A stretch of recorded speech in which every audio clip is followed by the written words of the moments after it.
The Dave Hooker Show. A presentation of Off the Hook Sports. Objective insight, expertise, top guests. Available on YouTube, Apple, Spotify, and the Off the Hook Sports app. Download now for free. Also available on offthehooksports.com. I compute and obey. Now to Dave Hooker. Ready. You got a Sunday meeting, they said. The place has a patio, they said. That'll be a great place to meet. And if you're watching on YouTube, my face is beet red because I got a little too much sun yesterday. We've got a lot to get to on the program, including who is more desperate, Texas A&M or is it Alabama? All kinds of shaking and good times on the basketball front, as you might expect. And Tennessee with some recruiting, not only news, but I'm going to be able to give you a little bit of insight as to where things are going. So we're off and running, and I'll quote my man D on the message board already. Go ahead and smash that like button. Subscribe while you're at it. It really helps us out and helps to bring more viewers. Cost you nothing, not a zippo, absolutely zero. But maybe you don't need me. I'm looking at the analytics from Friday. My son was graduating and Caleb just slayed it. So I don't know. Maybe he'll just do it by himself. Do you want me to drop out of this thing and you just take over, Caleb? Well, Dave, we had an advantage. I don't know if Fred told you, but we dove deep into what we expected from the Real Housewives of Atlanta season premiere last night. And Okay. You know, I don't know what that is, but I'm joking. Fred says he never watches the show and that they shouldn't be housewives because they're all not married usually anyway. But we went down the rabbit hole. We were like, you know what? Dave should produce a show, Real House Hookers of different cities. And Exactly right. I should sue them for trademark infringement. Okay, I have a cool announcement. So we talked a lot about the Celebrate 98 series. It is, and I've told you all along, thanks to Tennessee Cider Company, it's going to be a real thing, and it is. We taped our first show on Friday, so that's going to drop later today. It was Eric Westmoreland, and it'll be me and Fred White week to week. Got at least Dwayne Goodrich coming up this week, and more and more and more. So just a lot going on. Click the like button if you haven't subscribed and turn your notifications on. Whether or not you are on YouTube, whatever podcast platform you're on, turn the notifications on because those are going to drop sporadically. For the most part, they'll drop on a Sunday night or beginning of the week, but they'll be 2 and 3 and 4 sometime, some weeks. And so we want you to go ahead and do that. So I did wear my sunglasses, so I look like a pink raccoon. If you haven't gotten on our YouTube channel, please do that. And we love it. So a lot to get to. As I mentioned, I can't believe A&M took a quarterback, but it's not as big of a deal, I don't think, as Alabama taking a quarterback. And then, listen, I'm going to be real honest with you. We're going to start working with a gambling website, and it's going to be later this month. And I got to be, I'm kind of glad it's not DraftKings because I think DraftKings throws Tennessee some shade from time to time. Do you remember last year they were just an 8.5 over under for the season? I thought was one of the easiest bets in the entire SEC as far as over under. I had Auburn, I believe, was 6.5. I wanted the under, and Alabama was 10.5, and I like the over. So, but we're going to get to that by DraftKings, but we're going to announce a major partnership with a gambling website that we're really excited about. And it's kind of neat because we've got a lot of bets that we can do, like prop bets. Like we could say Joe Milton's going to throw for more yards this year than Spencer Rattler. There's all kinds of fun stuff that we're going to be adding to the table. But the Celebrate 98 series has gone through production and is the first installment is done. And we will drop that later this afternoon. So if you haven't set your notifications on, then that means you don't want to celebrate the 98 team and you don't want to hear from every superstar that was on that team. So get the notifications on, please. Just take 1 second, one Mississippi. Do that for me, whether it's YouTube, download the app, whether you're on Spotify, Apple Podcast, I don't care. But I want you to enjoy this summer. This is a passion project for me. Am I a guy that's about making money at the end of the day for my family? Yes, my son's going to an expensive college. But would I do this for absolute free to celebrate 98 series? I absolutely would. So I'm very, very excited. I feel weird asking this. So don't, Caleb, don't tell me how I did, but you watched the whole thing. It's an hour, okay? So it's long. It's something you want to come home and watch because there's not good sports now, which overpaid NBA players. And I think you'll want to watch it. Hopefully it'll hit like Jordan hit COVID in his series. But you had a chance to watch it. I just want to get your thoughts, not about me, but about some of the sharing that Eric Westmoreland and Fred White did in looking back on that 98 season and how one of those gentlemen, without giving anything away, was homeless and the other helped them out. I'm just curious what you thought. Did you learn things from watching that, Caleb? Yeah, it stood out to me, and I do believe I always kind of gathered this about the 98 team, but it really didn't hit until watching it. And you guys will see it when you see the interview, but the closeness of that team was unparalleled. It reminds me of there aren't, and I feel like that's common, Dave, with a lot of championship teams that don't have a superstar that drives them to a championship. You know, I think of like the late 80s. The only thing I could say compares to the 98 team would be the late 80s Detroit Pistons that of teams that I know were extremely close, where they all had a deep bond. And I feel like you guys will get that with watching the 98 series. Wow, that is a very flattering comparison. I mean, that you took that away from that means a lot, man. I appreciate you saying that. All right, so a lot to get to on the program. I actually got emotional. One of us, I'm not going to say who, but one of us did get teary. It wasn't me, but one of us got a little teary-eyed. So I'm excited. I'm excited, and I hope you enjoy it throughout the summer. So, and D says it'll be great to listen to Rolling Through Texas or the Mojave. D, by the way, is a trucker, so he's all over the place. And D, at some point, I need your help because I know a lot of companies are looking for truck drivers, and I can help them find it. So, at some point, shoot me your email. I'm Dave at offthehooksports.com because we're looking for a trucking company actually to partner with.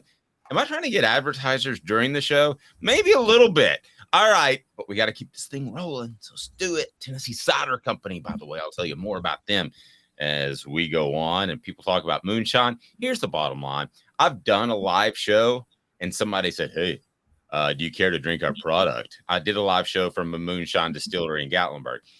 It tasted like rubbing alcohol, and I took a shot of it on the air, and I thought I was about to die. These Tennessee ciders from Tennessee Cider Company, wowzers. They are incredible. If you got a young lady and you're like, hey, maybe she needs my wife needs a couple of pops, sometimes on a Friday night, but she doesn't like the taste of liquor. Well, Tennessee Cider Company. And you can order online. I'll tell you more about that as the week goes on.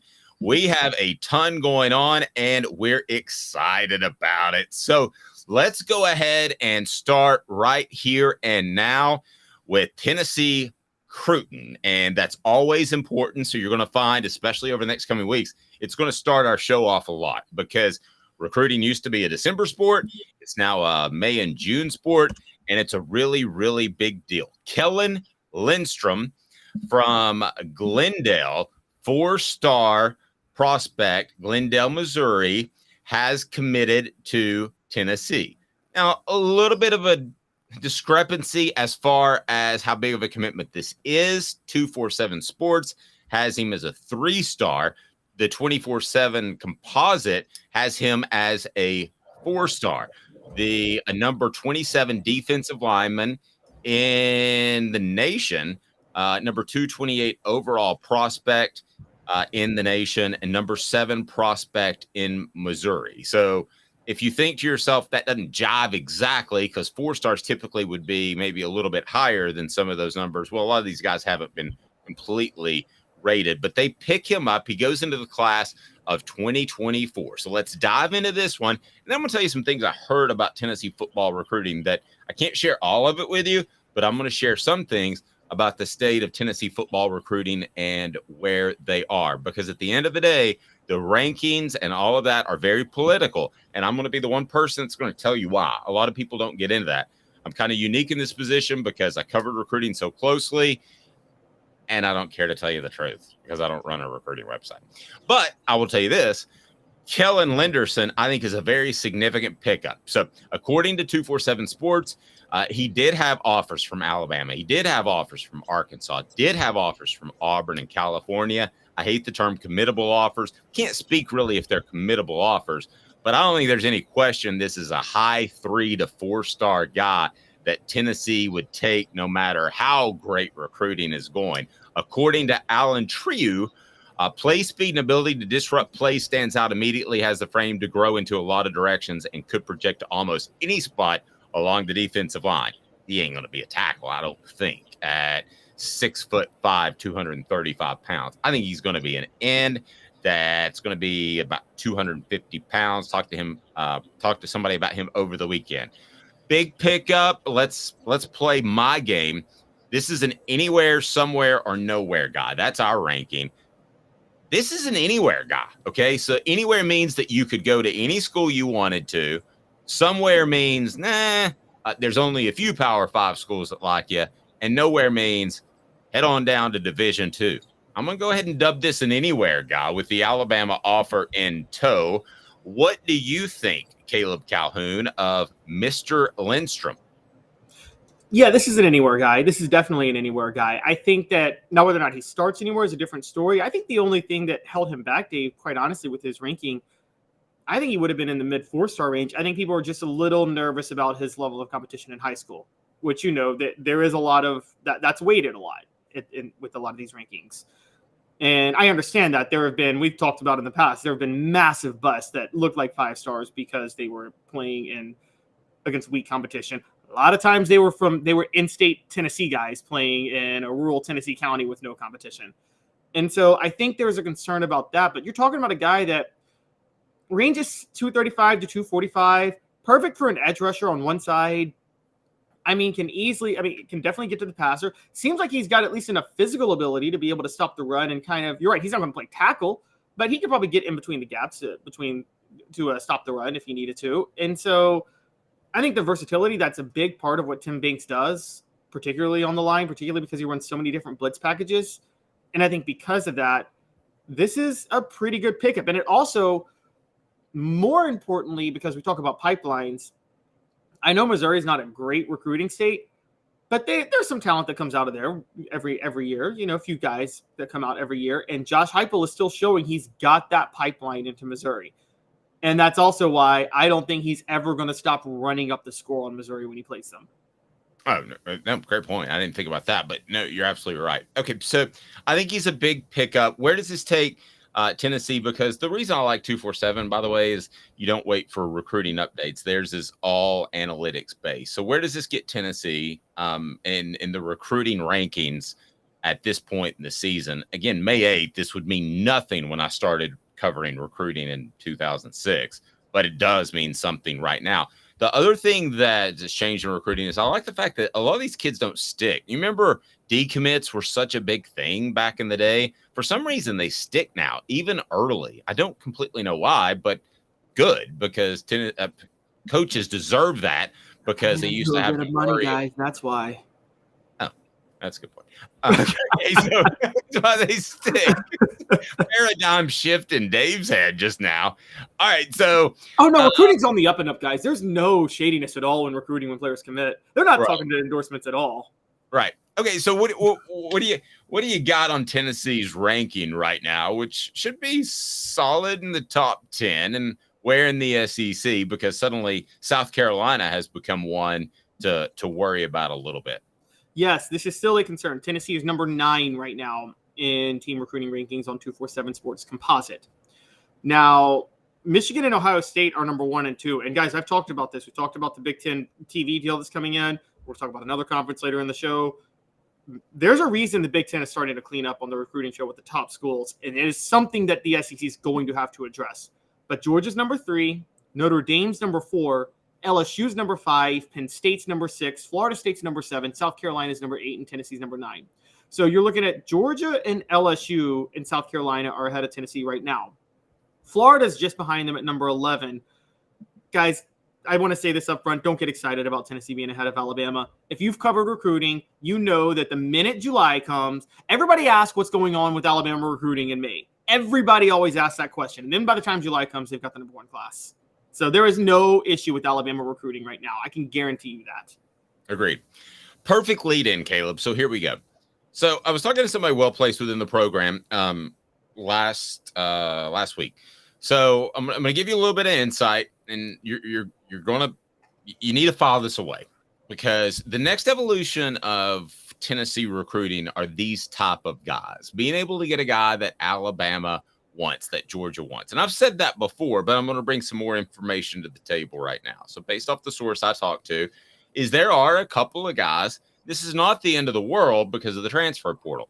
There are a couple of guys that have been brought in that are a little bit incomplete. Okay, that are either not as physically gifted as some of the guys that you need, or maybe aren't as great as functional football players that you would like. I think Justin Williams Thomas is a great example. Justin Williams Thomas came to Tennessee. He looked like Eric Dickerson was on steroids. I mean, he looked absolutely unbelievable. Couldn't find a hole, was not a functional football player. Boom, you're out in January. So this would be like a major red flag if you're bringing in handfuls of guys that aren't ready to play by year 2 at the collegiate level. It's not as big of a deal now because you're just going to boost these guys out in January. They get paid. I don't rip coaches anymore, Tennessee or otherwise, for doing that because it's a business now. But what Tennessee needs to do more and more is win guys like these. Okay, they need to win functional football players. There's one player in particular. I'm not going to name the player, that has all kinds of physical ability, but he's not a functional football player yet. He didn't have a lot of tackles last year, but he's maybe one of the next best athletes on the team. Darnell Wright was the best athlete on the team. He was a functional football player.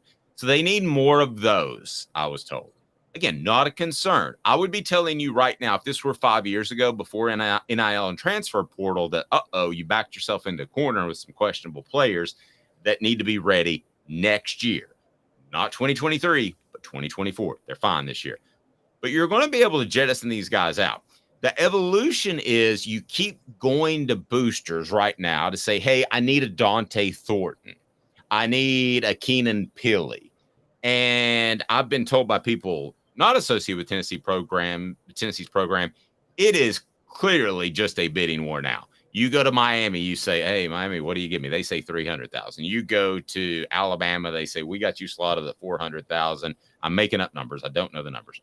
And then you go to a Tennessee, and if Tennessee wins, then they get that guy. So that's all good. That's cool. But at some point, you're adding a lot to the budget, Caleb. I mean, the Tennessee's athletic department budget, I believe, is about $125 million. You don't want to add an extra $5-10 million in NIL money to that your boosters have to pay out, unless you're winning back-to-back championships, and then they'll be fine with it. So this is the type of guy that they need. That being said, there are some guys on campus that are going to get jettisoned. Okay, that's going to happen. Some guys that you probably even liked in recruiting.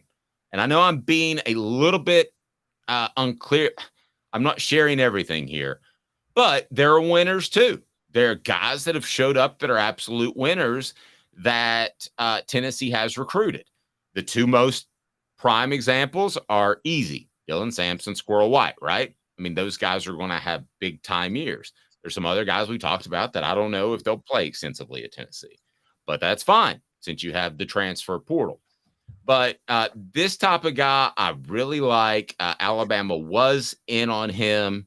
I looked at his tape. I'm good on him. And I think Tennessee should celebrate this one. But that's kind of the state of Tennessee football recruiting. So they are not there yet. I'm going to be real honest with you. I don't get paid anything by UT. I don't have any sort of partnership with UT like some other media companies do. That's where Tennessee is. Okay. And this is the type of guy that would signal a bit of a change in direction and winning some of the Alabama and Georgia recruiting battles. Caleb, the ultimate is when Tennessee, and I don't want to harp on 98 like I'm some old man, but the other one, Caleb, that the real class, the thing that changed everything was the Georgia trio. It was Cozy Coleman, it was Deion Grant, and it was Jamal Lewis. When they beat those guys for Georgia, that changed everything. So either this guy or 2 or 3 guys down the road, probably not this guy from Missouri, to be real honest with you, but at some point soon, you're going to see a little flourish, I believe. And Tennessee's recruiting will be able to not necessarily rely on transfers as much, which is NIL cash, and they're going to be able to step up and battle those teams. That's the next step, okay? And I think they'll get there. They're not there yet, okay, based off the source I talked to, Caleb. So I wanted to share that with our audience because I believe you learn more on this show, as much on this show as anywhere else. So you and I talked about it over the weekend, so you probably got some thoughts. But that's kind of where we are and what we can share publicly. What do you think, Caleb? Yeah, so it's funny when you brought this up. I've always criticized NFL teams for going on potential because they go on raw athletic potential more than I think you and I are both. If you were an NFL GM, your biggest thing would be plug in the tape, right? More than anything else, plug in the tape when you were drafting. Mm-hmm. And that was part of our discussion too. That Tennessee is drafting guys on potential. Think Joe Milton, who I'm sorry to interrupt. Who Heupel got, he can throw it 80 yards, but what if the receiver's at 64 yards? Think Ethan Davis, who I think is going to be a great player. Incredibly athletic, but not a refined tight end at all. Okay, so go ahead, Caleb. Sorry. Yeah, so I was going to ask, the reason I was bringing that up is, with college recruiting to high school, is it the same or don't you have to rely a little more on potential because you can't really judge because it's so spread out and the competition and the levels of competition are so different from school to school, county to county, state to state, that don't you have to rely even more on potential than plugging in the tape when you're recruiting high school talent? Great point. You can't take Bobby Bocephus down the road at Powell High School. I say Powell because that's where I went. I got my PhD, Powell High diploma. You can't take Bobby just because he's 5'9" and ran for 2,500 yards and threw for 4,000 yards. You have to have some potential. I mean, there are a lot of productive guys, and the one that stands out the most that Tennessee debated on and lost out on was Randall Cobb at Alcoa. A lot of the Tennessee's coaches were they weren't really split; they were all against him, except for Trooper Taylor at the time. And Troop wanted him, no question. They tried to get in on him. It was too late. Then Coop took to the job to Oklahoma State, and then you're not going to get him at that point. So that's a great example of they were split. They didn't think he had enough upside, even though he was very productive. It's a great example. I don't know if you got any more off the top of your head. Oh, no. I mean, it's funny because you're right. And this is just to detail how hard this is. From the reverse, Chris Donald was a 5-star. Very productive, a very productive high school football player. There were concerns about the level of competition he faced, but Tennessee took the chance. Remind everyone who Chris Donald is because you're like an encyclopedia. So remind everybody who Chris Donald is. I want to remind everybody to hit that like button. And if you haven't subscribed yet, you just got to do that. And we appreciate it. But the like button helps us bring more people in during the show. So even if you're watching one of the replay versions, we air live at 10 o'clock each and every weekday. So remind those who Chris Donald is. Okay, so Chris Donald was a 5-star linebacker in the Eric Berry class. He helped push that class to number 2 in the country in 2007. He came out of Huntington High School in Huntington, Tennessee. All due respect to the people from Huntington, there's no way to measure a football player in Carroll County, Tennessee. There's just no way to know football talent. It's not Jackson, it's not Chattanooga, it's not Memphis, it's not Nashville, and it's not even Knoxville, for that matter. Just like Patrick Willis, who Tennessee passed on. It was tough to judge him because of who he played, and then he went on the NFL Hall of Fame. But yeah, yes. Exactly. It is really hard at the high school level because of these issues, because Unlike what's happening with college football, where all the talent's about to get consolidated into the top with the SEC and the Big Ten taking over everything, it is still massively spread out with high school. And so you're right, you're going to have to draft a little more with raw talent. So Chris Donald was one of those guys he took a shot on, and it just didn't work out. It was, and again, the competition was a concern when he was was recruited. I mean, I think you and I may agree he may have been up to a 5-star because he was productive and Tennessee wanted him, and we know how politicking goes with rivals at the time. I will say this when it comes to potential. There's one thing I'll say, because you've talked about this a lot. There's a pretty good track record of player development with Josh Heupel, better than a lot of other coaches I've seen. And maybe he believes that he can go a little more with potential because he knows how to develop players and maximize what they can do. I mean, we saw this with Nick Saban. Maybe not even develop them, just maximize what they can do. You talk about running backs that couldn't hit the hole. Trent Richardson was the worst of all time at not hitting the hole, and Nick Saban still found use for him. I mean, and he was the fact that whoever in Oakland decided to draft him should have been fired as a GM immediately because it was so obvious he was not an NFL running back. Well, and in college, it's easier to hit the hole when there are 5 holes. Alabama creates 5, yes. Yes, I mean it's way easier, much easier to hit the hole. Have you ever seen the picture of Richardson in Oakland where he like the hole's so wide on one side and he goes the other? It's the most infamous like missed hole of all time. We got to share the screen if you haven't. We can do that on the way back, but I want to get to DraftKings and what they think about Tennessee. And they've got Tennessee at a very interesting number of the win-loss total. So I want to get to that. And Joe Milton is on the Heisman board. They think he has a shot. I'm a voter. I'll tell you whether or not that's the case. We're going to be back in a deuce, as in Fred White. 2 minutes. He's Caleb Calhoun. I'm Dave Hooker, Off the Hook Sports. And Craving Wings South North Shore location, where we've heard people say that you can get the best wings in East Tennessee. Pero ¿quién es este? El número 87, Jacob Warren. I'll just do 6 of my sauce 87, please. Imposible, señorita. Dale 6 más. Look at these wings. Perfectas, deliciosas, fantásticas. Man, I don't know what you're saying, but it sounds awesome. How do you say fresh, never frozen in Spanish? Frescas, nunca congeladas. Make your way to Craving Wings and get you 6 más.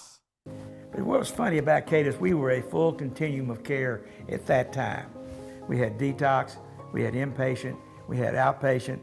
So we were doing a lot of the things that we do now.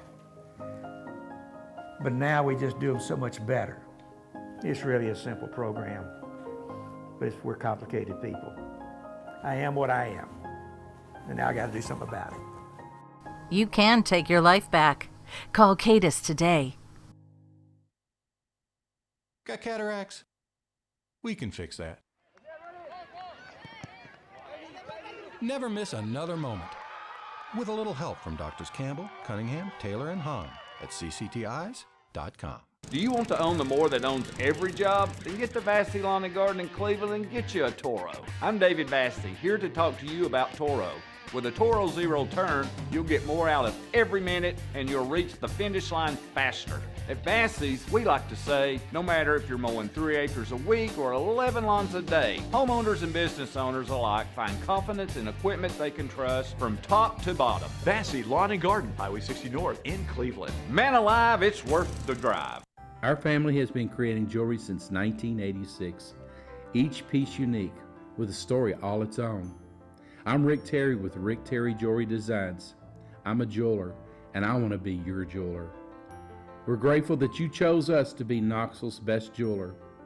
My family and staff look forward to serving you. So please come see us. Kingston Pike and Campbell Station Road in the heart of Farragut and downtown on Gay Street, right next to the Tennessee Theater. A college football tradition like no other. Yes, sirree, boys and girls. Or a guy that just won't leave. Wow, that is sad.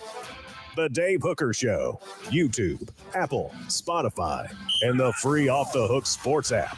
A presentation of Off the Hook Sports. Back to Dave Hooker. So some of these gambling numbers are out. I want to go ahead and tell you, well, you're a gambling guy. Do you believe in long-term prop bets? Oh yeah. Some of those are the best. The only thing I don't believe in are parlays because those are the ones that just, they get 80% of their profits on from you, and they are so enticing and they're so hard to say no to. The hardcore gambling guys tell me not to do long-term bets because it ties up your money. Somebody that won't tie up your money is Craft Treats. Go to crafttreats.com. I'll tell you more about that as we get to 4 downs. As Vegas has begun to weigh in some over-under numbers of what you can expect from the Vols. And I don't bet, especially don't do long-term prop bets, but I would have blown Vegas out of the water and what they thought about Tennessee last year. So here we go. 4 downs. And right now, brought to you by crafttreats.com. 4 downs. 4 questions. 4 answers. The Dave Hooker Show. 4 downs. A presentation of offthehooksports.com. All right, here we go. So let me throw this out there right now, and I'll tell you what I think of it. Why DraftKings is absolutely wrong. DraftKings set Tennessee's football team with a 9.5 over/under in wins this season. The Vols at plus 2,800, which means if you bet 100, you get 2,800 for the national title. Those are the 12th best odds. So a lot of people seem to think Tennessee's in that 10 to 15 range, including Vegas. I don't agree, but we'll discuss why.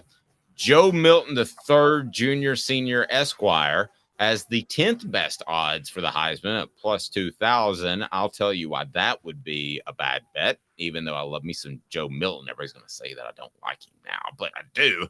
But first, you got to go to crafttreats.com. Crafttreats.com. Just open up another tab and think about your pet.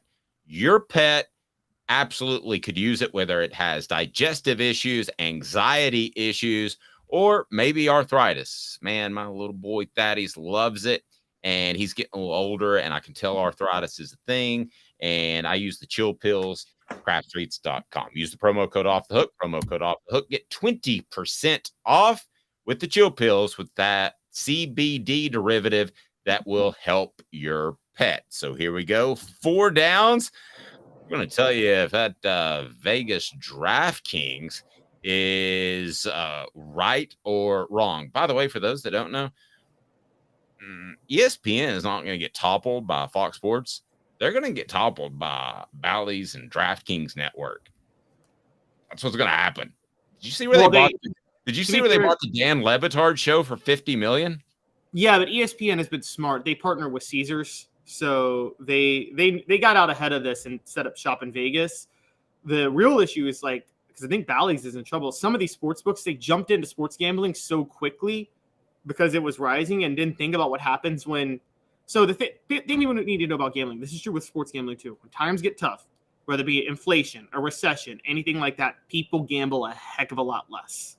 Yeah, and so and that's what we're doing now. And I think a lot of people are going to be loyal. But anyway, I was just noticing you're going to see a lot of these networks. And it's not that they will destroy ESPN, but then you splinter the audience. Yep. Here we go. 4 downs now, brought to you by crafttreats.com.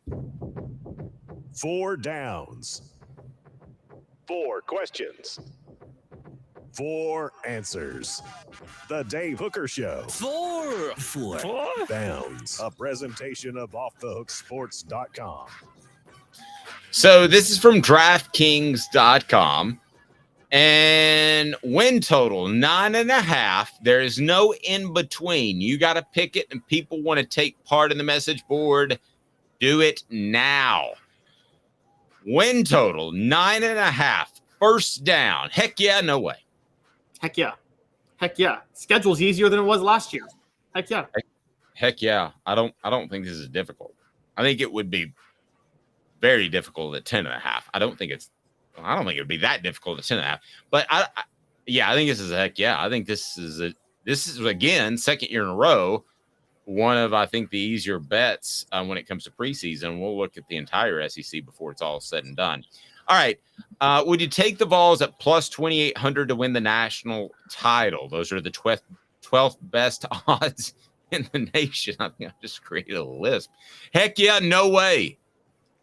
Heck yeah, I'm not saying they're going to win the national title, but these odds are great. Look, Penn State has better odds at plus 2,500 than Tennessee. Texas has better odds at plus 2,500 than Tennessee. Notre Dame has better odds at plus 2,500 than Tennessee. Those are, if those can be at 2,500, I think Tennessee at 2,800 is a pretty good bet. And the worst of all of these, by the way, by far the worst, Florida State with the 7th best odds at plus 1,800. That's the stupidest odds ever. Help me with that. I do not get that. I'm going to go no way. I'm not going to go. I think they lost their best player in Darnell Wright overall, and they have a quarterback issue. The defense is still not solidified, so I'm going to go no way. I don't think there's any way the Vols win the national title this year, so I would turn down the plus 2,800. If this were a playoff year, this would be one of the teams that I would jump on. Okay, there are like 2 or 3 that are in that periphery at the plus 2,500, which again means if you bet 100, you win 2,500. There are 2 or 3 that I would put there, and this would be one of them if there were a 12-team playoff. But there's not this year, so I think this would be asking a lot with what Tennessee has to replace. All right. Aren't you working on this long-term project featuring a team that lost their quarterback and lost their best player, and then what did they happen to do the next year? Yes. Celebrate 98. Yes, that's a good point.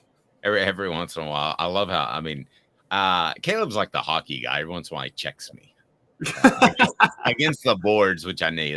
That's a great point. And at plus 2,800, it's not like it's even money. So, yeah, I would think about it. All right, but I'm going to go no way for now because there's no middle ground. That was second down. Third down. Would you take Joe Milton plus 2,000? Heck yeah, no way to win the Heisman. No, absolutely not. And those are tied for the 9th best Heisman odds. No, I would not. I would go no way as well. But I'm going to play the other side. Hendon Hooker got in the mix and would have gone to New York as a finalist. So I think that behind the scenes, guys, they've called some Heisman voters that haven't been sending in their votes for a decade and that may be selling insurance or doing something else. So they've cut some of the numbers down. So I think the voting's slightly better. I don't think it was last year, but so I'll play the other side and go, heck yeah. I think Joe Milton, if you want to drop 100 on that to win 2,000, is not a horrible bet because people will be watching Tennessee's offense. They weren't watching Tennessee's offense in May of 2022 and then into September of 2022, but they'll be watching. So he doesn't have the preseason Heisman hype as a player, but Tennessee does as a team. So I'll go, heck yeah, I would drop 100 on that. But Dave, they're going to hold him back a little. People who are going to watch now are going to be a little disappointed because we've talked about they're going to change their offensive philosophy a little bit this year. They're going to focus a little bit more on moving the ball because one of Dylan Sampson, but 2, Joe Milton's better at throwing over the middle and less on the deep shots, which Hendon Hooker, like you take those deep shots as much as possible with Hooker because of his arm and how accurate he was. Joe Milton has a bigger arm, but isn't as good on the deep ball. Well, but now wait a second, brother. I think they're gonna change their philosophy a little bit, but I think it's like going from an Audi to a BMW. I mean, they're not going to go from an Audi to a Chrysler. Okay, all right, fair enough. I'm just saying. I think you're going to see some more long drives. I think people are going to want to see what they saw with Hooker last year, and they're not going to see that. You're not going to see 5 touchdown passes against Alabama. I don't think you're going to see that. Okay, well, I'm going to go. I'm going to go. Heck yeah. I would take this. All right. So, and then the last one I made up myself, and this is not according to DraftKings or anybody else. Tennessee to finish at the end of the season, end of the regular season, because I don't really count bowl games until we get in the playoff. And then I've thought about this. I'm going to adjust the way I judge teams completely. But Tennessee to finish 6th or better. So I've got 6.5 in the rankings, in the CFP rankings at the end of the year. That's 4th down.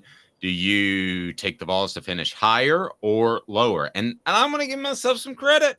I think I kind of nailed a pretty good number there. Okay, you did 6.5.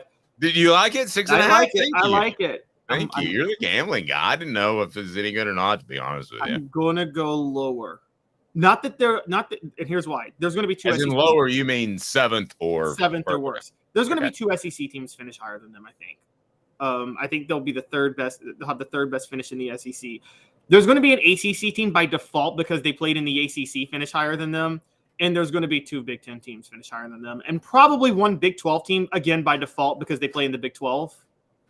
It's going to So are you getting into a little bit of the politics of it by 2 other SEC teams, or are you just stacking teams? I'm stacking teams. Like, okay, so I think that, again, even though they're playing at home, I think they're losing to Georgia this year. I do. I think Tennessee's still going to lose to Georgia at home this year. Georgia's going to finish higher than them. Y'all are going to just call me Caleb, Brian, Kelly, but LSU's going to finish higher than them too because I'm so high on LSU. So Tennessee doesn't play LSU this year, but I think LSU and Georgia both finish higher than Tennessee. They will finish higher than Alabama, though. Heard it here first. Okay. Well, then, okay, so you're going to say take the no way. I'm going to say, heck yeah, I think they'll finish 6th or higher. And I think it'll be 6th, which is why I put the number at 6.5. So, again, you've got the – and this is not the Georgia – I just want to clarify to everybody. This is not the Georgia team that went into 2022 that I knew from my sources had incredible talent. They lacked some motivation throughout the season, but that they weren't going to take a step down in talent from their first national championship team. I knew that. This Georgia team is not that. They're not just reloading. Okay. So I think Tennessee could potentially upset Georgia, but as it pertains to this query, I don't know that Georgia is going to finish as high as they have recently. So I don't know that Tennessee will need to beat Georgia to finish 6th or better. And they have respect going in that they didn't have before. So I'll say, heck yeah. Do you think they have a better shot at Alabama or at home against Georgia this year? Alabama. Even on the road, I agree. Alabama on the road, they have a better shot at Alabama. But I always use this terminology. If they played 10 times, how many times would they win? I think based off what I'm hearing from Alabama and Alabama fans, you're going to call me crazy and this crazy Tennessee fan, which I'm not. I'm objective. But I think they have a 50-50 shot to beat Alabama on the road. I think that they have a 30% chance of beating Georgia at home. Is that fair? I'm totally with you on that. I'm totally with you. And by the way, we're objective in the sense of I think on a neutral field, 10 times Tennessee beats Alabama 6 times this year. Honestly, on a neutral field. Last year in Neyland Stadium, I think Alabama would have won 6 times, and that was one of those 4 times Tennessee did it when they beat Alabama. Yeah. I think Alabama was the better team last year. But I think Tennessee pushed Alabama around up front. I thought at halftime that Tennessee could be up 2 touchdowns. Yeah, they did push Alabama around up front, but Alabama had the best quarterback in college football last year, and quarterbacks can be the great neutralizer. And as good as Hendon Hooker was, let me be clear, Bryce Young was better in that game. I mean, he was. He was the best player on the field, and Will Anderson decided he wanted to be on the side of a milk carton. For those that don't know, that's where they used to put lost kids. All right, Zulbeer.com, XULbeer.com. Some of the things I use are dated. Maybe they should start doing that on the side of beer cans or our Tennessee Cider Company. That's got to be your go-to. Like whenever someone doesn't show up in the NBA playoffs, Stephen A says there's an APB out for him. Now you can just be like, he's on the side of a milk carton. Do you remember getting those milk cartons as a kid? And you'd be at lunch at school and you'd be like, oh man, poor Johnny Bob. I wonder if anybody's found him yet. Yeah, I'll take another pizza. Good luck, Johnny Bob. That's terrible. All right, Zulbeer, XULbeer.com, worldwide award-winning craft beer. Man, it is awesome. Worldwide award-winning craft beer, and Zulbeer.com. It is fantastic. And if you're in Knoxville, they have parking downtown. They're absolutely unbelievable. And to have parking downtown is one thing, but another panoramic view, they've got that as well. It's something else. I'm going to go ahead and tell you that. Zulbeer, XULbeer.com. So we got torn up because we said Alabama was desperate. Every Crimson Tide fan that has ever donned a Crimson jersey, that has ever even thought about dating their sister or cousin, came out of the woodwork. No, I'm kidding. There's that. I mean, all the Southern jokes are all the same for all schools. So, I love Alabama fans. I love what Nick Saban has done because it's a guy you either root for or against. So I'm kidding, Alabama fans. I love you, and I hope you subscribe to this channel and you're a part of it. I think it's cool that we've gotten way more SEC, Caleb, than we ever dreamed we would. We thought we'd be all Tennessee, so it's been really cool. So we got ripped by Bama fans, all right, last week, and we said, hey, you bring in this Notre Dame quarterback, Tyler Buchner. And is this a desperation move? Because a spring quarterback, bringing one of those guys in after spring practice is a guy that probably didn't win the job. And Sam, what's his name? Hartman.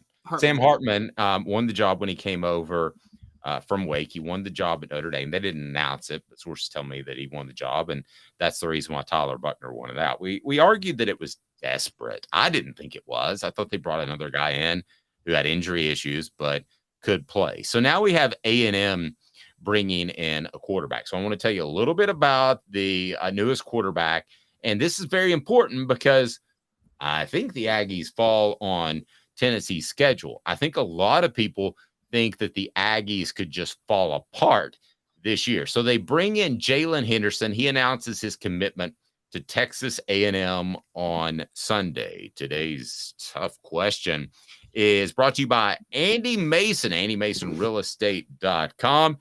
Who's more desperate? Today's tough question. Bam, here we go. Today's tough question.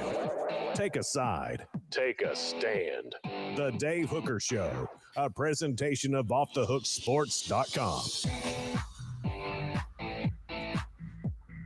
So they both bring in spring quarterbacks, which if you bring in a guy in the January portal, that ain't desperate. That's making your roster better. If you bring a guy in now, the backdrop is desperation. It may not really be desperate. I didn't think Alabama's was desperate. Let's talk about whether or not this is desperate. Who's more desperate in bringing in a spring quarterback? Is it Texas A&M or is it Alabama? What say you, Caleb Calhoun? I'll start, and then I'll tell you why you're right or wrong. How about that? Okay. I think we're going to agree, and I don't think this is close. And I am one who said Alabama is desperate. Texas A&M. And I said no. And I said no because I think he's a pretty good player. Go ahead. But Texas A&M is way more desperate, and this is a way more desperate move. Tyler Buchner transferred after not winning the starting job at Notre Dame and losing it to Sam Hartman. It was Sam Hartman, right? The elite transfer who we felt could start in the SEC. He was the number one, in my opinion, and the people I talked to, he was the number one quarterback in the transfer portal, in the first transfer portal, in the winter transfer portal. And I thought Tennessee should go after him, quite frankly. But they had seen enough from Nico that they felt good about him. So they didn't even really pursue Sam. So where are we now with A&M? Is this desperate? So, and yes, it's more desperate with A&M. Jalen Henderson transferred on April 20th, 2023 from Fresno State, meaning he lost the starting job at Fresno State, and he's going to Texas A&M. And let me add this. Or he wanted to play in the SEC and A&M gave him an opportunity. I mean, but you would think that would happen in the winter portal. That would happen in the winter. And also, if he wanted to play, Dave, you're a 5-star quarterback right now. If you have your choice, though, you may want to play in the SEC. Do you really want to play for Texas A&M when you know Jimbo Fisher might get fired this year? Or would you feel a little safer playing at Fresno State where you can maybe still build your profile a little bit as a quarterback? I understand at Fresno State at that point. I mean, you're it both sound horrible to me. I mean, I don't want to play football in California. There are parts about Cali I love, but it ain't the football part. Yeah, but you can as a quarterback, if you're trying to get to the NFL or whatever, you can become a highly talented draft pick wherever you play. I mean, we see that quarterbacks come from all over in football. It's like usually where the difference is, it's the offensive line, receiver, defensive line, things like that. What I'm saying, this past year was a bit of an anomaly with so many SEC quarterbacks taken. But what I am saying is that he was desperate. He wanted to play somewhere. Texas A&M was desperate. They needed a starter. They just threw it out. They just threw it with their hands. They're like, all right, we'll take him. Let's see if this works. This is beyond desperate by Texas A&M. I am not. I'm not backtracking, but I actually think the Alabama one's more desperate. I think this is a guy for depth, but they've got the Connor Wigman kid, and I think that he's going to be the starter. I think Jimbo Fisher. I think this is a little gamesmanship. He didn't say that he's going to be the starter, but I think he'll be the starter. This kid that they brought in is a 3-star guy. I don't think this is desperate. I think this is depth. I actually think the Alabama one, I'm not backtracking, but I think the Alabama one is more desperate than this. You are all over the place, Dave. No, I'm not, man. I guess I just don't think that. I think this is for depth. I think this is bringing in a dude that he's at Fresno State, and maybe he had an aunt that lived next to Texas A&M, and he saw that he could get food there, and the facilities were way better. And he's like, I'd rather be a backup at A&M, which there's no shame in that, than a starter at Fresno State. I don't think that at all. And I don't think he would. I don't think you would rather be a backup at A&M than a starter at Fresno State. Look, again, quarterback is not other positions. If you're a quarterback, you want to be able to start because you can actually build your profile. Carson Wentz was a number 1 draft pick out of North Dakota State. Again, quarterback is the one position where it doesn't really matter where you play when you're trying to build your profile. It doesn't matter what conference you play in. It doesn't matter what team you play for. I think we've noticed that. Travis says, I'm old Waffle Dave. You watch it, Travis. I'll walk down to the shipping department and have your shirt canceled. It hadn't gone out yet, but it's going out today. So I'm kidding. The Alabama one to me feels desperate because I know Jalen Milroe can't play. Okay. I mean, and I know Texas A&M as a team can't play. Right. I know the whole team can't play. Oh, maybe it's desperate by the kid who transferred. I don't think it's as desperate by A&M. I think they want to add depth. This is a 3-star guy, unless he's there just are not a lot of misevaluations of quarterbacks. Have you noticed that? Usually the quarterbacks from high school to college are at least starters that are 4 or 5 stars. I mean, for the most part. I know you've had a situation with Brian Moore, and then the most recent kid. What's that? He was a 3-star, though. So, yeah, that was. Okay, he was a 3-star. I mean, you've had situations where guys have gotten shuffled through recently at Tennessee, but I think that's because of an offensive change. So, I don't think either is incredibly desperate. I think the Alabama one is more desperate.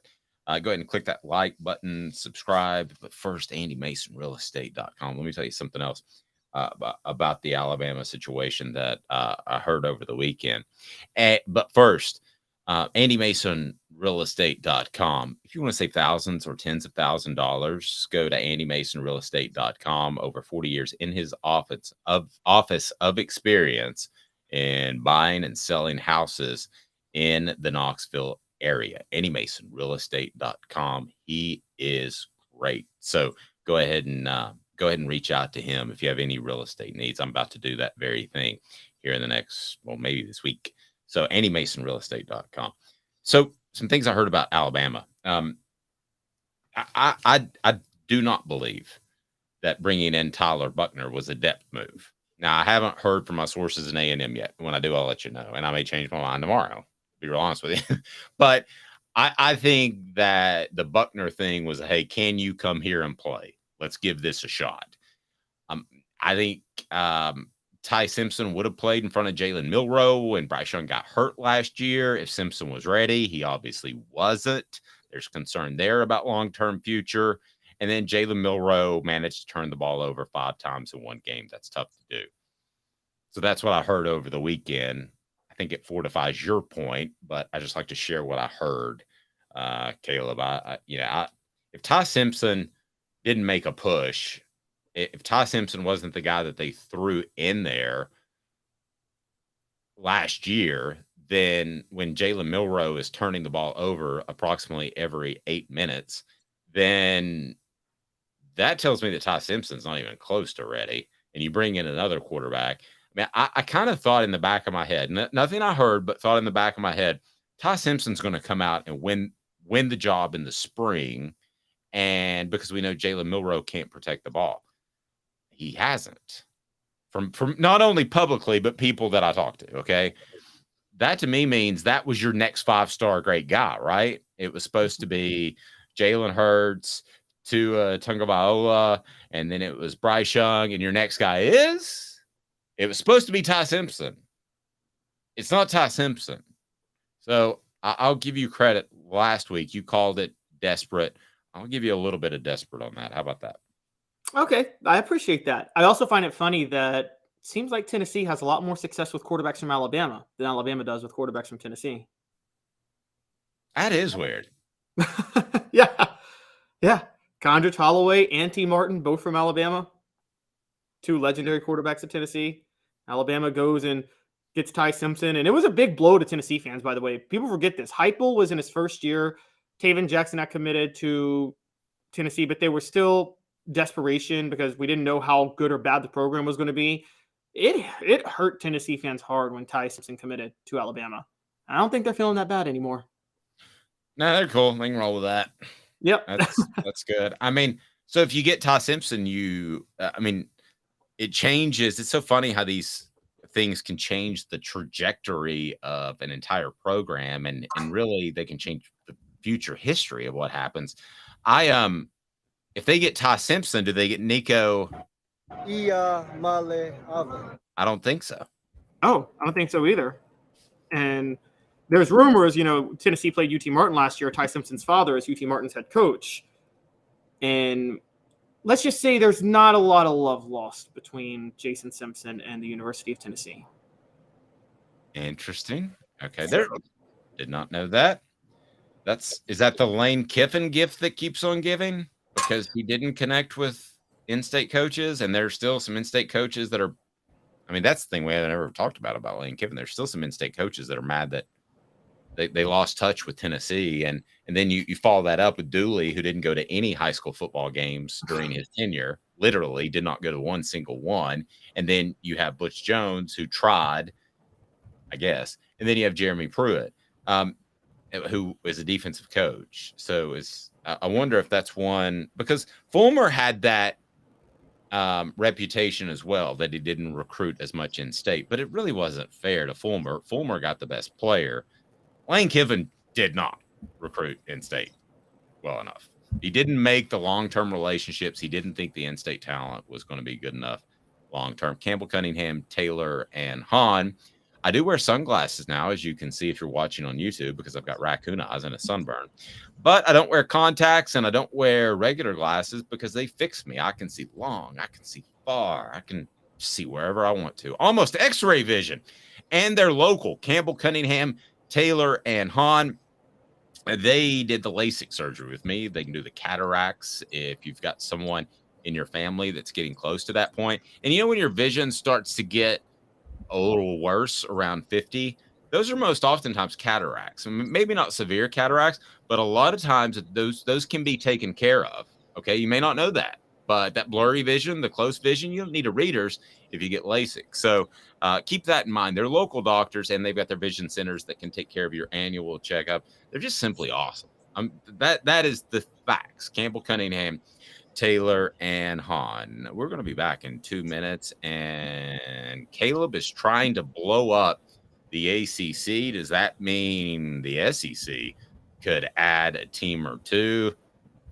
I ain't rolling anything out. Did anybody think that Texas and Oklahoma was about to be in the SEC? 2 minutes. He's Caleb. I'm Dave, Off the Hook Sports. I know you like the heat. You got to try my signature sauce 87. Dude, I love you and I love to try your wing sauce, but when it comes to wings, I need them really hot. I hit 105 on the radar gun. I need it to be pretty spicy. Yeah, I know that, man. Look, if sauce 87 isn't enough for you, I guess you can try the Holy Moses or the Grim Reaper. Now we're talking. Take it from these Farragut admirals. When you're craving wings, it's got to be Craven Wings. Visit them online at cravenwings.com. With all that sun, sand, and salt water, the beach is a very relaxing place. Unless you wear contacts. Ow! Open your eyes to the best the beach has to offer with LASIK vision correction from Campbell Cunningham Laser Center. Hi, Mike Davis here with City Heating and Air, reminding you to always dare to compare. Our team provides quality local heating and air service, installation, and maintenance across East Tennessee. We use only the best equipment like American Standard heating and air conditioning for your residential, new construction, or commercial needs. Honesty, dependability, and customer satisfaction have been the cornerstones of our business since 1961. City Heat and Air. There's your pair. Before Cadis, I was really heavy into the drug culture. I was selling drugs. I was just constantly in pain. I was missing like a good support system in my life. Cadis has given me everything that I need in order to successfully have a wonderful recovery, in order to have a life that I didn't even know was possible. And it's not just about me anymore, and I love that. I absolutely love it. You can take your life back. Call Cadis today.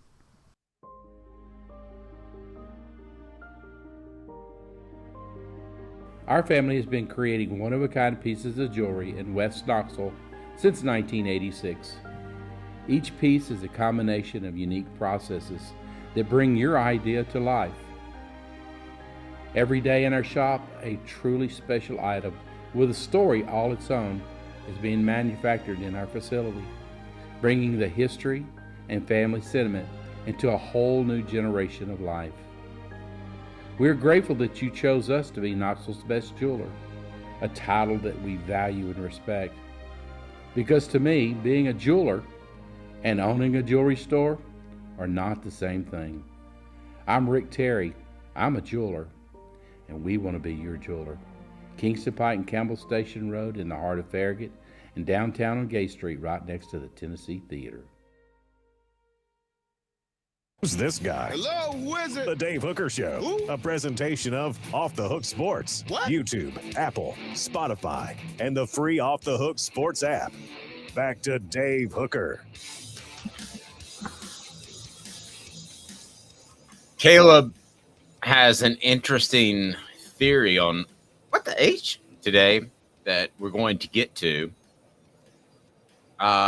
It looks like there may be a way for some ACC teams to get out of their contract, which is insanely long and insanely punitive to get out of it for like another 8 years. You have to pay like $250 million or something silly. I'll look up the numbers. Caleb, if you can do that, I'd appreciate it. But it's just bizarro. So that's why the ACC teams have not been have not been poached, because to get out of their ACC contract, it is incredibly different. But first, we want to talk some hoops. So hang tight for that, because I would love to see Florida State and Clemson enter the SEC. Love it. There's part of me that would like to see Georgia Tech because of the history there. They were in the SEC. Tennessee and Georgia Tech had a great rivalry. Tech in the middle of Atlanta. I think it would help Tennessee. We'll get to all that. But first, we got hoops. BJ Edwards, Lady Vols, all of that. And a lot happened over the weekend as Tennessee hoops is rolling forward. And I want to start with this before we get specifically to what BJ Edwards entering the transfer portal means. With the guys that have come and gone, do you believe there is any sort of philosophical change whatsoever? Because I know where you're going to go. You're going to say no immediately. But whatsoever to add some shooters to open up this offense a little teensy tiny bit, recap what they brought in, and kind of give me your thought. I don't believe there's a philosophical change. I believe he has brought in talent to be able to run an inside-out game that I think should be run, where he has enough shooters. It's the way Rick Barnes is going to utilize the rotation. So I'll tell you this right now, he's not going to utilize rotation the way he should. He's going to still play big. He's going to still go for the real big guy that's more of a post guy to play at the small forward position and just crowd the paint, and it's going to be problematic. I do believe that. And so they do have enough. I don't think the BJ Edwards transfer is a big deal because they do have enough firepower at the guard spots now. I just don't think Rick Barnes is going to utilize the firepower the way he should. Yeah. You could be right, but I believe this, and I was rewatching some games over the weekend, some Tennessee basketball games. I think you've sold Rick Barnes short on one thing, Caleb, and I think that is Uros Plastic just didn't do a good job of getting the ball out at times. Now, I believe that when they would dump it in, and the inside out game is he needs to find somebody that can shoot from the perimeter, correct? And a lot of those guys, everybody would drop back and they wouldn't double down on Uros, and then they would play the perimeter shooters. So he had trouble finding people. When I went back and watched, I think some of that's on him. I think we gave him too much of a pass. I think some of that's on him. I've been critical of Plavsic from the start, but I would say that's still on Barnes because he would play him more than Adu, and I think Adu is significantly better than Plavsic. I don't really think it's close either. Wow. Okay. And I mean, I can't believe that Uros Plavsic is testing the NBA draft waters. I don't know what him. There's no way he makes it in the NBA. No, unless he grows about 3 inches and adds 35 pounds. And then even that, like, he brings the ball down every time from the board. Like, the most important thing for bigs in the NBA now is to do what you said, find the open guy from underneath the basket. And if they're going to go up, they can't bring the ball down. Like, okay, yeah, Draymond. Sorry, I got taught that in middle school. Yeah, exactly. Draymond Green is 6'8". He would, if he can play under the basket. Uros Plavsic is 7'1". Every time Uros Plavsic gets a rebound, Draymond Green would strip him. It wouldn't even be close. Green wouldn't even have to try that hard. Yeah, I don't know that Plastic, you bring up a great point, could get off a shot on a close rebound of the basket. Yeah. Yeah, he has no shot. No pun intended. Okay, so BJ Edwards is out. So you don't think there's any sort of major philosophical shift here. You just think that Rick Barnes is trying to get better at what Rick Barnes does. Yes. And for those concerned about BJ Edwards, we all thought he was going to be the next Zakai Ziegler and back him up. Zakai got hurt last year, and they still didn't play BJ Edwards. I don't think that's a philosophy thing. I don't think he was cutting it the way Barnes wanted him to. And, guys, I got to be honest. I'm hearing some rumblings that Freddie DeLeon, who was a mid-year commitment and a 4-star, is a potential superstar combo guard. Like, we're talking a 6'5" guy who can play the point and can shoot from the outside. So it's almost like a combination of Vescovi and Zakai Ziegler with another inch. That's what I'm hearing about Freddie DeLeon. Interesting. That's what they need. They need a guy who can create his own shot when all is going to heck in a handbasket. Exactly. And we're past the days where that's Kevin McHale with his back to the basket. Yes. And Kevin McHale also had drawing attention away. It's not a post guy anymore. It has to be a 2-guard. Oh, exactly. Yeah. Yeah. And I'm saying if it is a post guy, again, you can have back to the basket guys, but Tim Duncan was great with his back to the basket too. But you had Manu and Tony Parker and a bunch of shooters all around at the time. Kevin McHale, they had to worry about Parrish. Bird could stretch the floor. And so Danny. Yeah, but the philosophy of the game overall, which is what I was alluding to, I don't think anybody dumps it down in the post when they need a sure 2 anymore. The sure 2 has to come from the outside in as opposed to the inside out. That's the way basketball is. So you're thinking a Freddie DeLeon could be that guy. That would be monstrous for Tennessee. So while we're touching on basketball, the Lady Vols with some shifting. Are the Lady Vols better today than they were last week when I was at my son's graduation? By the way, Caleb, thanks for filling in. And did I cry? Yes, I did. Aww. Yes, I did. Yeah, I think they are. They added Jewel Spear, a Wake Forest transfer. For those who don't know, 2 years ago, Jewel Spear led the whole ACC in scoring, and last year she was in the top 5 in the ACC in scoring. This is a big help because she's shooting roughly between 35 and 40% from 3 right now, which in the women's game is really good. You know, the women's game good is in the 30% range. So 35 to 40% is actually really, really, really good. And she's another guard. I think that Jordan Horston was a player you turn to create something for yourself, but she didn't fit Kelly Harper's system that well because Kelly Harper likes to use bigs, and then she wants her guards to be able to shoot well from outside to stretch the floor. Jordan Horston didn't stretch the floor too well. She was a slasher. Jordan Horston would have worked in John Calipari's offense if someone ran that in women's college basketball in a dribble drive. She's not working in with Kelly Harper. So her being gone – a guy like Joel Spear coming, I do think the Lady Vols should be significantly better this year. I used to say, pardon me, in the women's game, that winning a championship was equivalent to making the Final Four in the men's game because there were more teams and more competitive. Does that statement make sense 10 years ago? I would have said it was equivalent to making the Sweet 16 in the men's game 10, 15 years ago, but I see your point. Yeah, okay. So good. We're with that. So let me throw this out at you, and you tell me if it's a bad comparison. Let's reset it before you answer. But I'm going to ask you this: what's a fair comparison? The women's game, a team making the Final Four, which is deeper than it has been, but not incredibly deep at all, or a men's team making the Sweet 16 or Elite 8? Women Final Four, men's Sweet 16 or Elite 8. I'm taking championship out of the mix because it is now competitive in the women's game. Yeah. You can't just show up with a bunch of meeks and win a championship in November, basically. I mean, we all knew they were going to win it. That was the most, that was. I look back, I was young, but I remember the writings behind those teams. It's like everybody knew that team was going to be the greatest team of all time the minute they showed up on campus. And you get a Candace Parker or a Taurasi, and it's like that person is a different evolution in the women's game. They're going to win it all. Okay, so what's the equivalent? I guess I need your help in phrasing this question because I think Sweet 16 in men's is a good equivalent of the Final Four in women's. I think that's a good equivalent. Okay, so you have to bet right now. Kelly Harper over the next 3 years, let's assume they all keep their jobs and Rick Barnes doesn't retire.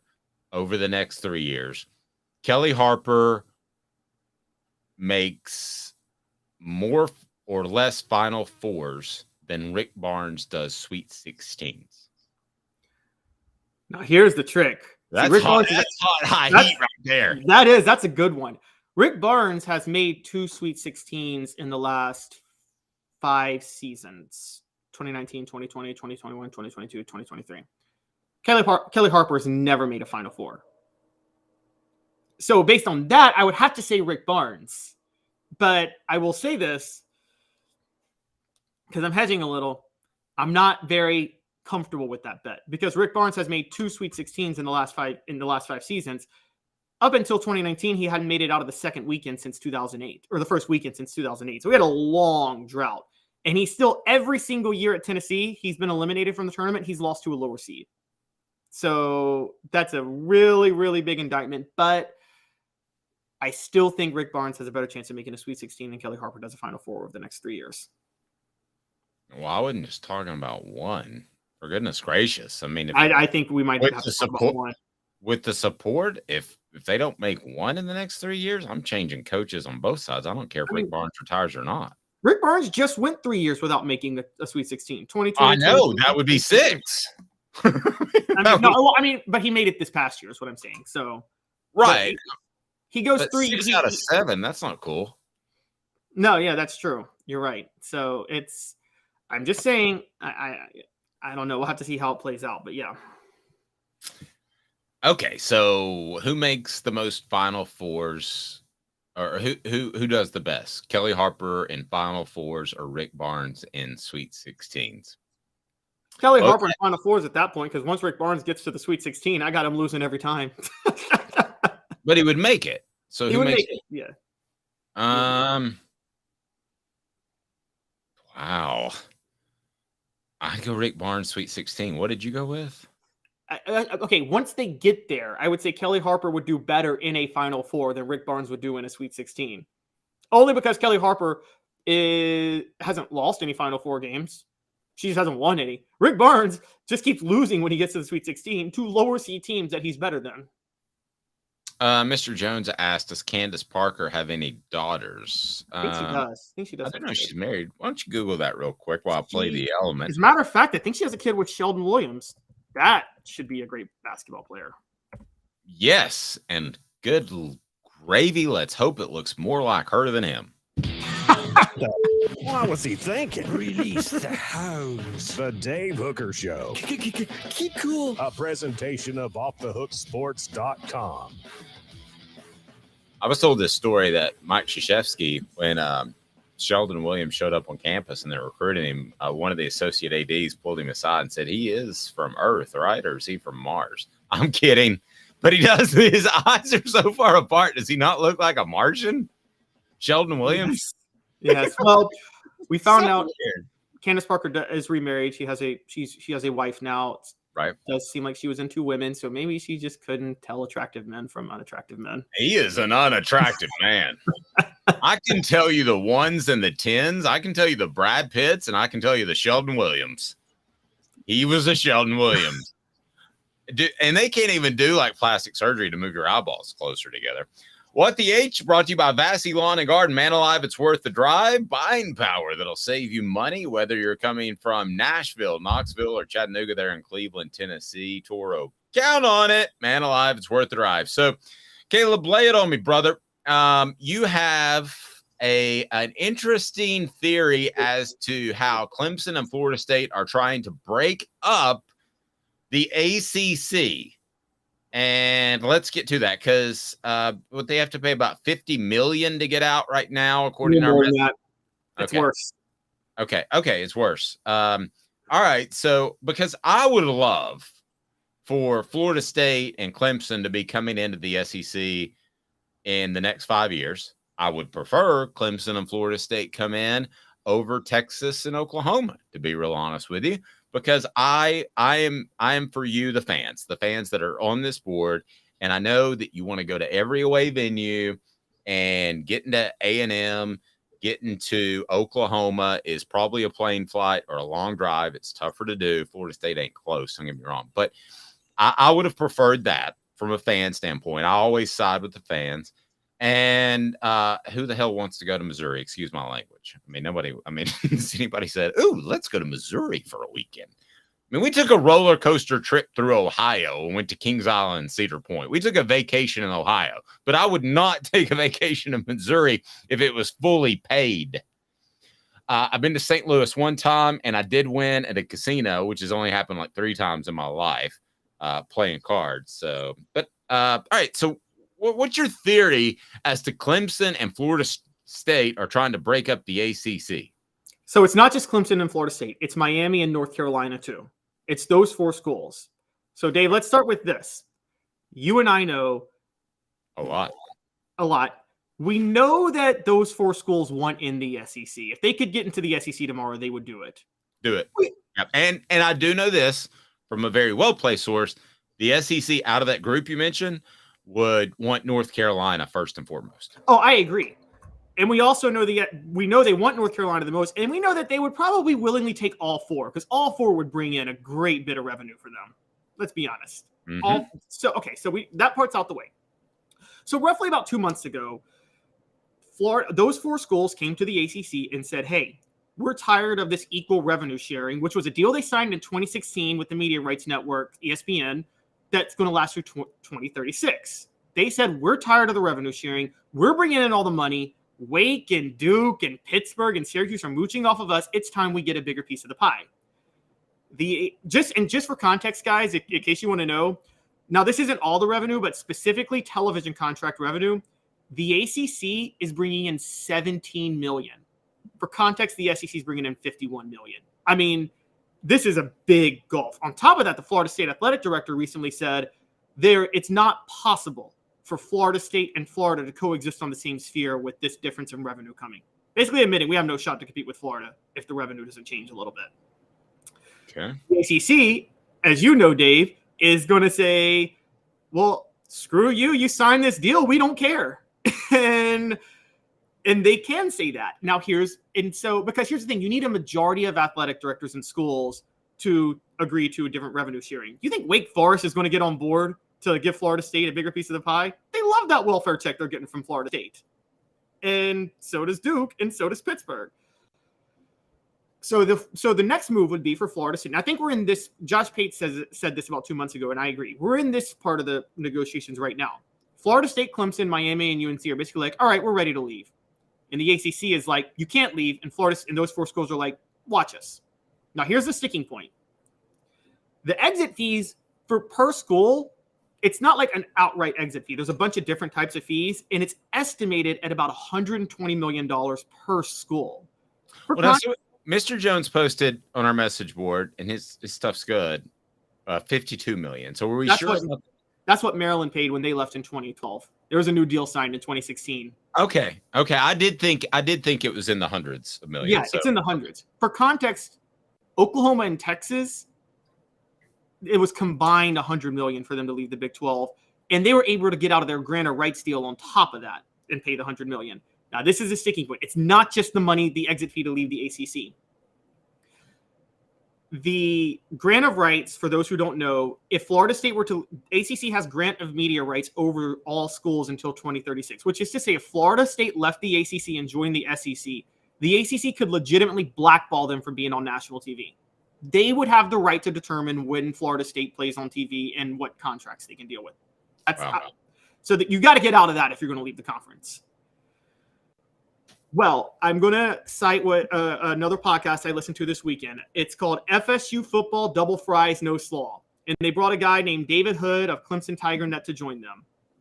And what they were saying was that apparently those 4 schools have now gone to 2 other schools and gotten them on board.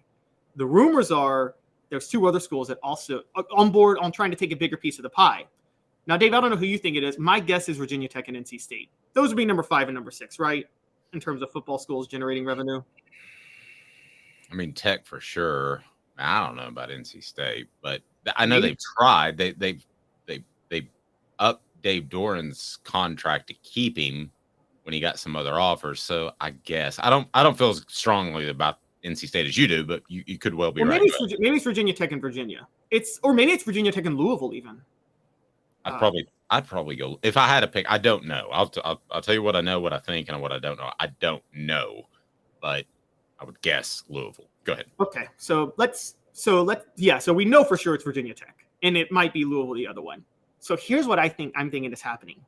They're trying to get enough schools to be willing to leave the ACC at once, because here's what's going to happen if they all leave the ACC. ESPN can pull out of its contract immediately, because why the heck would you have a contract with the ACC that doesn't have Florida State, Miami, Clemson, UNC, Virginia Tech? I mean, that's practically defaulting on the contract that you offered. Exactly. No other TV deal, no other contract. Nobody's going to offer the ACC another contract. At that point, the ACC would become defunct, just no longer exist as a conference, at which point there is no grant of rights and there is no exit fee.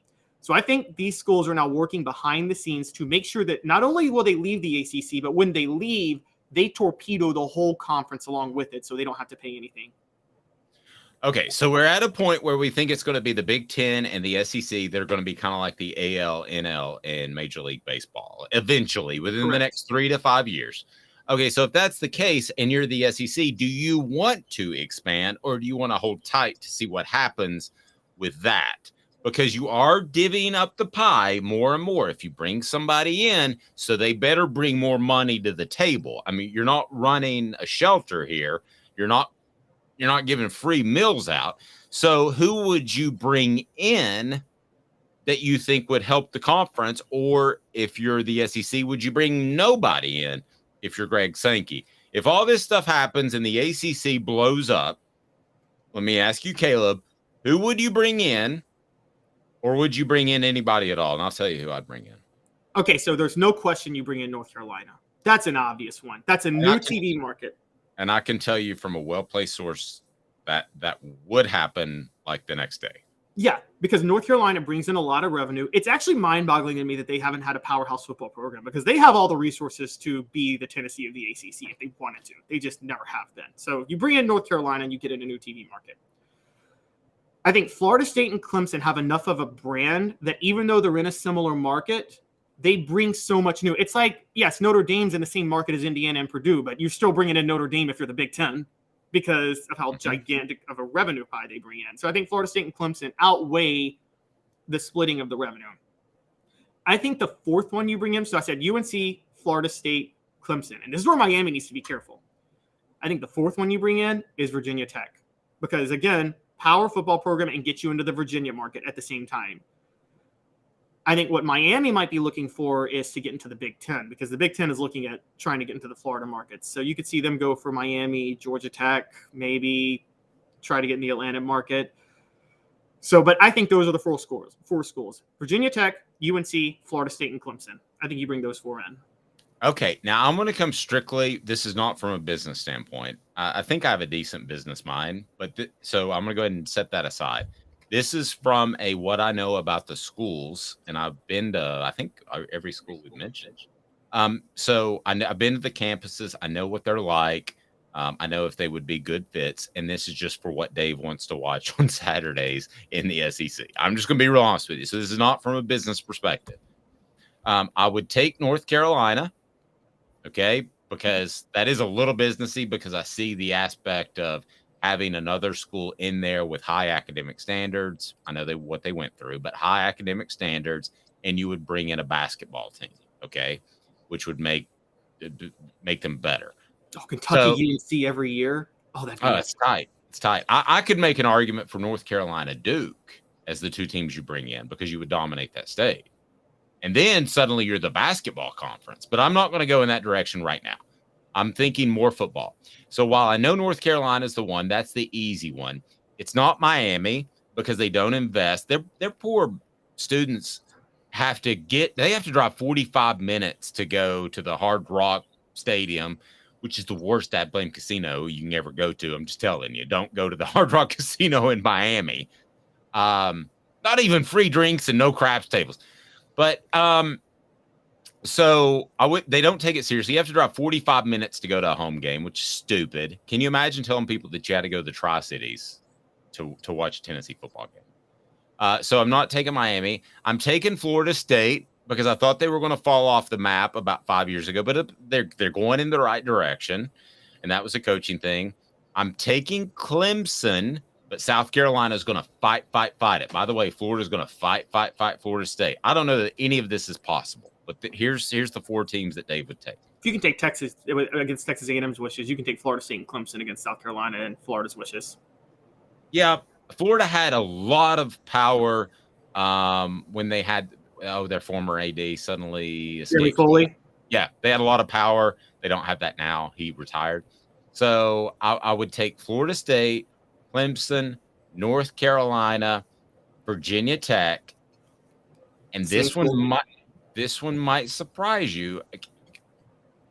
West Virginia would not be far behind. If you've ever been to a game in West Virginia, it feels like you're at an SEC school. I mean, you're like, wow. I mean, they're rabid. So I would consider that. The other school I would consider that makes no business sense is Georgia Tech, and that would be because you would get the Atlanta market, and I think that's a place people like to go. That's like bringing in Tulane at this point. I agree. They would have to show me commitment to football. Now, have we left even a team out of this conversation that you would bring in? Those are the main four. We agree on the top four: UNC, Virginia Tech, Clemson, and Florida State. I think those are four no-brainers, and you get to 20 teams at that point. And so you have a 20. I didn't think we'd agree, but I guess we did, didn't we? Yeah, and also you can cleanly split the division. So I think if you do a 20-team league, I think you have to do 4 divisions at this point, like 5 teams to a division, have like a Final Four, make it epic, because that's hot right there. That's awesome. Yeah, rivalries. A few rivalries would go away, but think about this. Okay, the divisions. If you do what we're talking about, Arkansas, Missouri, Texas, Texas A&M, Oklahoma. That's one division. LSU, Ole Miss, Mississippi State, Alabama, Auburn is another. Tennessee, Vanderbilt, Kentucky, Virginia Tech, UNC. And then Florida, Georgia, South Carolina, Florida State, Clemson. Okay, let me make one more change. I'd drop Missouri and add West Virginia. While we're just in kind of la land anyway. Well, then just kick out Vanderbilt. No, I'm okay with their I'm okay with their long-term history. They used to be a good football program. I'm okay with their basketball history, and the academics are significant, which is part of the Missouri reason. Missouri is pretty good academically, though. I know you hate Missouri, but that is a good academic school. They are. They probably wouldn't have taken me, but I knew I was going to Tennessee, so I didn't apply. So I love it. So the rebuilt SEC. There we go. The question becomes, Dave, do you think they're going to pull this off? Do you think these 6 schools are going to be able to pull off tanking the ACC and torpedoing it? Because if they make the jump, they have to do it knowing that the ACC will be defunct right after that. Right, because then they would have to pay the penalties. Right, exactly. Then they have to pay the penalties and the grant of rights. The penalties is one thing. I bet the SEC would willingly pay the penalties to get North Carolina, quite honestly. The question becomes the grant of rights, because what if North Carolina is in the SEC, but they can't be on TV until 2036?